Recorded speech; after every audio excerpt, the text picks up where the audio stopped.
quality of life compared to the other countries. Positive. Okay, thank you. No, we're just going to collect three and then go to. Oh, you need clarification? I'm sorry. And The first part. And the first part was the amount of vacation time given to workers. So the question is clear? Yes. Yeah, okay. Next question, anyone?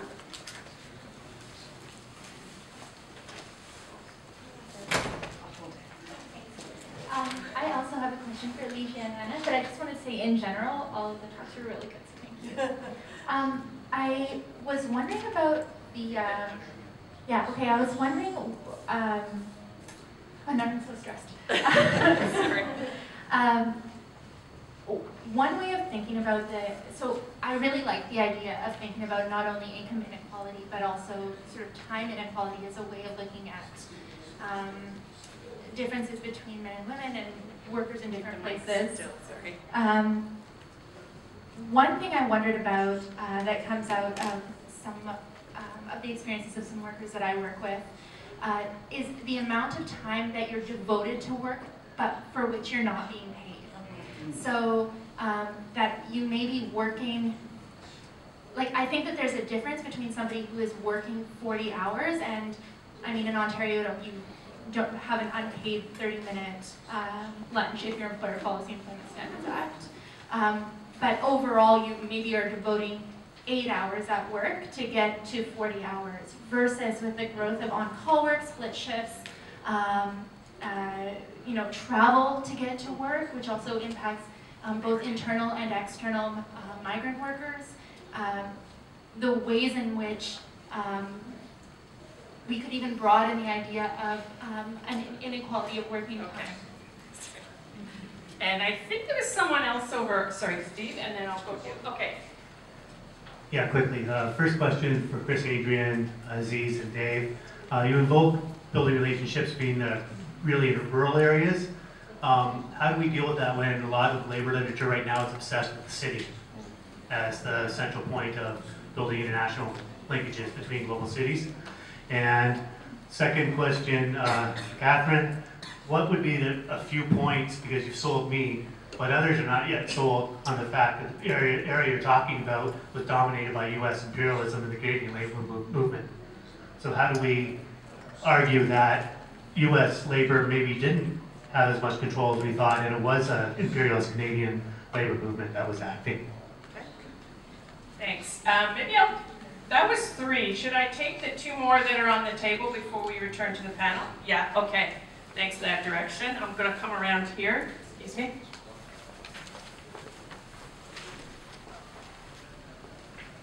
Well, thank you for, to all the panelists. It was really interesting. My question is for mainly Chris and Adrian, but I think Aziz and Dave, I think David, I can answer it as well.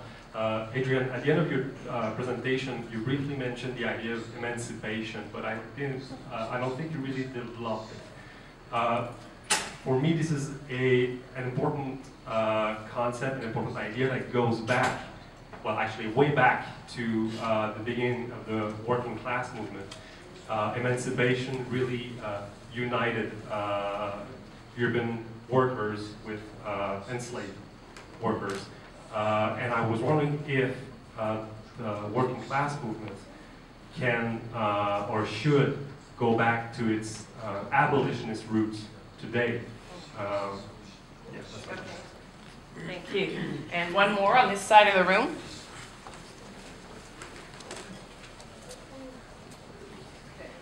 Just a very specific in a way that it's about the those who talked about race, migration, and so on.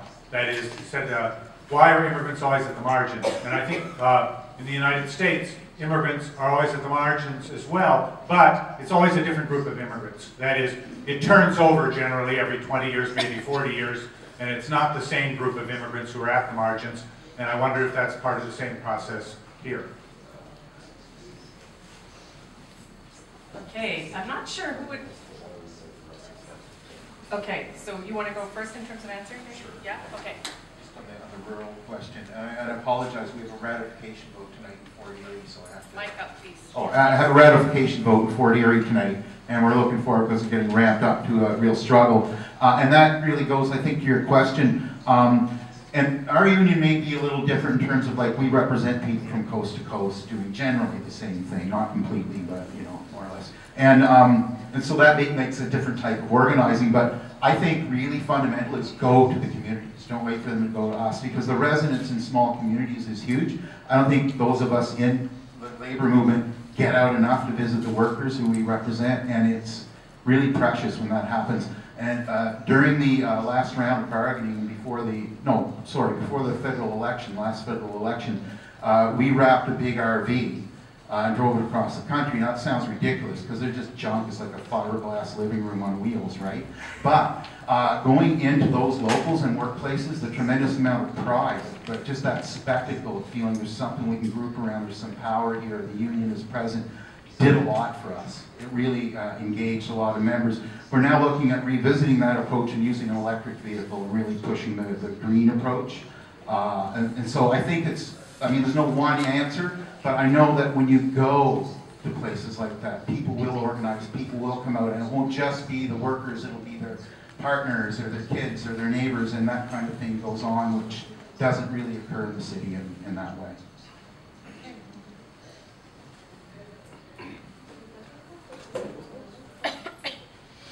Well, can you hear? Yeah. So, as the first question, well, thanks for the questions. And so in Brazil, Europe is more taken as a model than like a goal and how to be.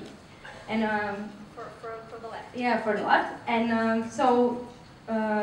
no, like the U.S. is not like as an ideal for us in general, but. For nobody, I guess. I hope. And as a concern like maternity leave and vacation and other rights, so I just defended my PhD thesis on the issue, and yeah, there I consider all that because it also helps to decrease the working time, right? Like when you have like big weekends and more vacations and stuff. And also retirement, so even that is being, yeah, it was accounted for, but I mean now it's like, there was a progression until the 80s, 90s, and now they are like cutting weekends, cutting overtime, cutting, increasing the age for retirement and all that. Regarding Adrian's question, yeah, I mean, I also try to work a little bit in understanding like the not paid working time, which is on call when like the time people take going and coming for work, and like the travel. I mean, the people like work now very far from home and stay a lot of time like in buses and stuff.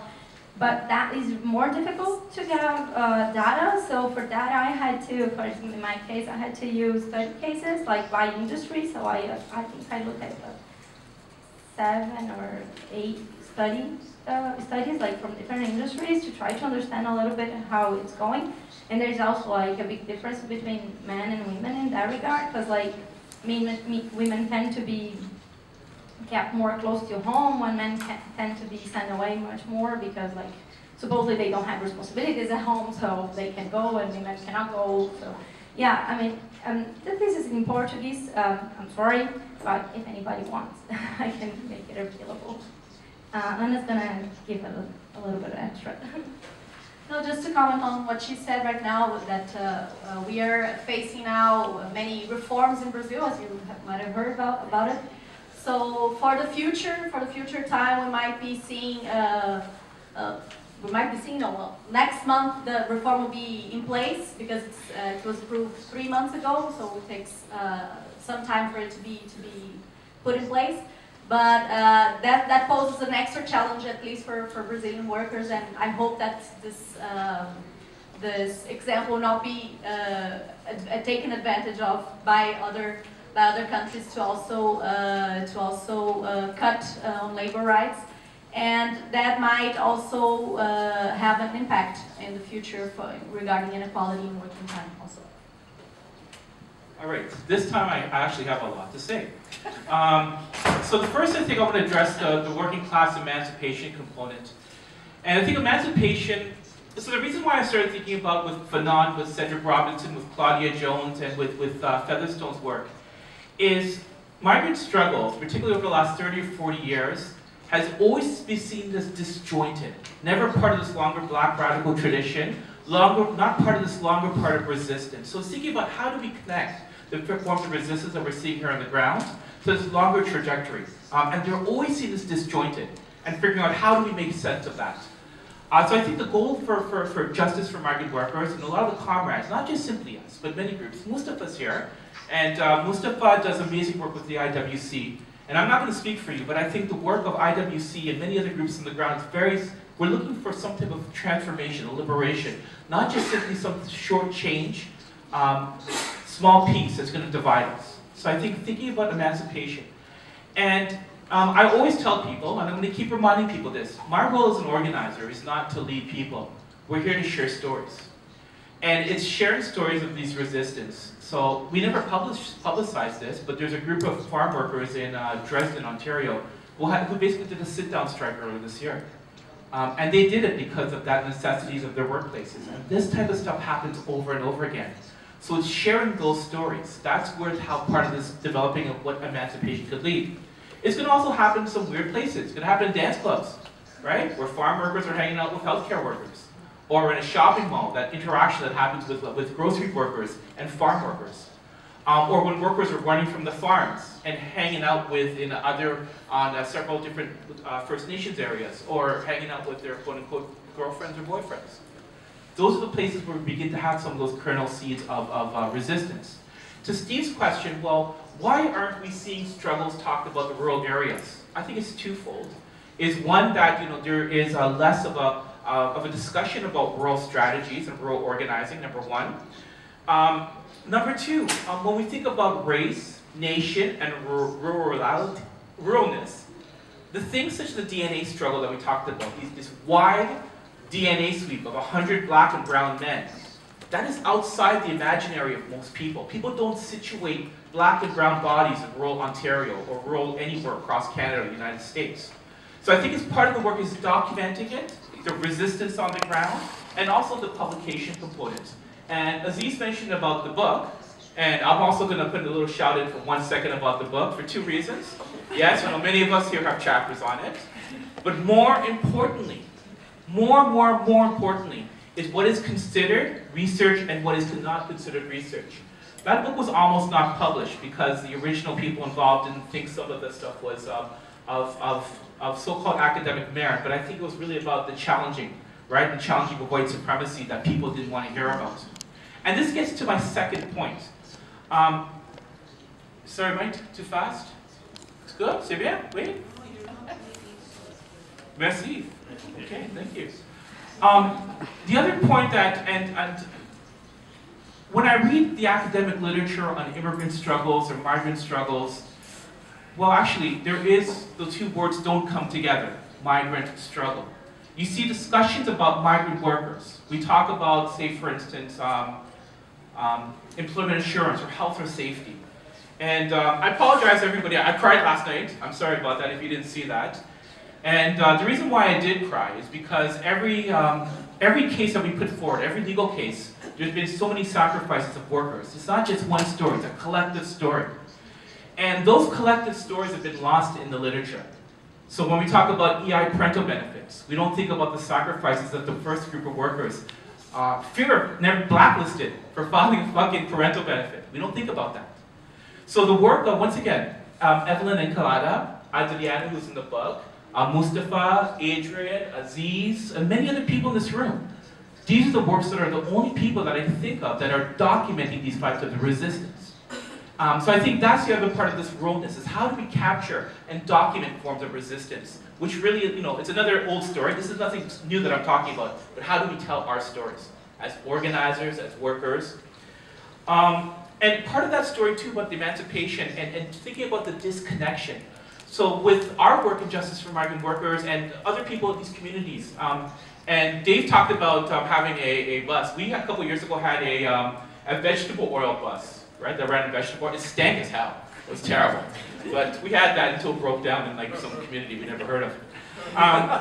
But the idea was looking at, so we did a pilgrimage to freedom. It was a 12-hour march a couple years ago. And part of that was, and it was done on so-called Thanksgiving weekend, or some of us call it Canadian Genocide weekend, was to highlight how our food is produced, right, the conditions, and to expose a group of people that were invisible. The year afterwards, we went to about 15 communities that were part of the Underground Railroad to highlight the connection of unfreedom that migrant workers are facing versus the so-called freedom that people came to Canada.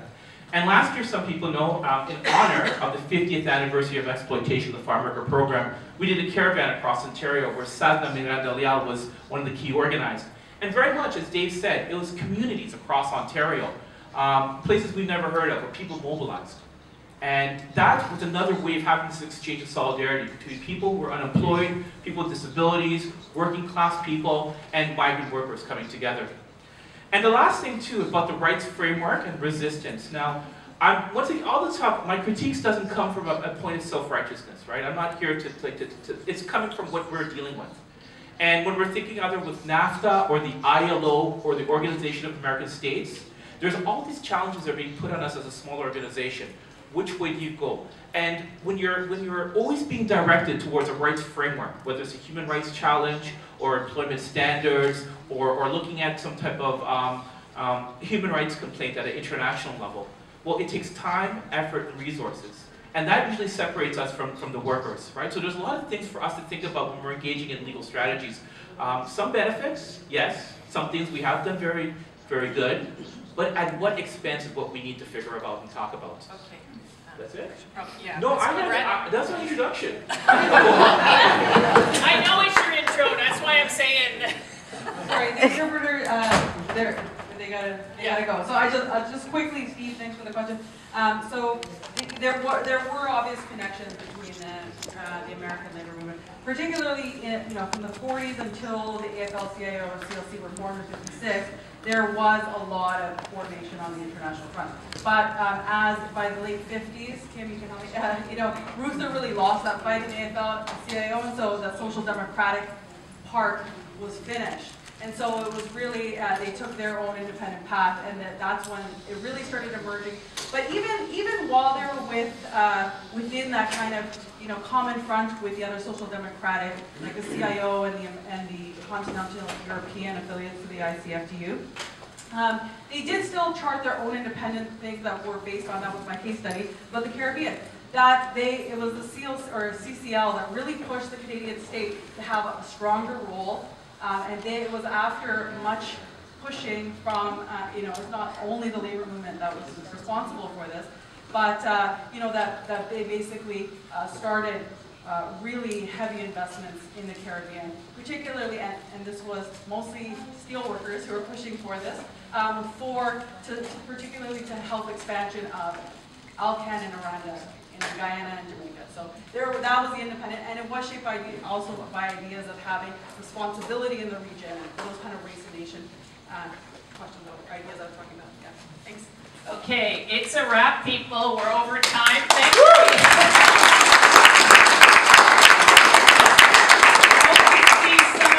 Dinner at 6 at the Workers' Action and Heritage Center. Otherwise, we'll see you tomorrow. Thanks to our panelists. Thanks to the questioners. Thanks to all of you so much.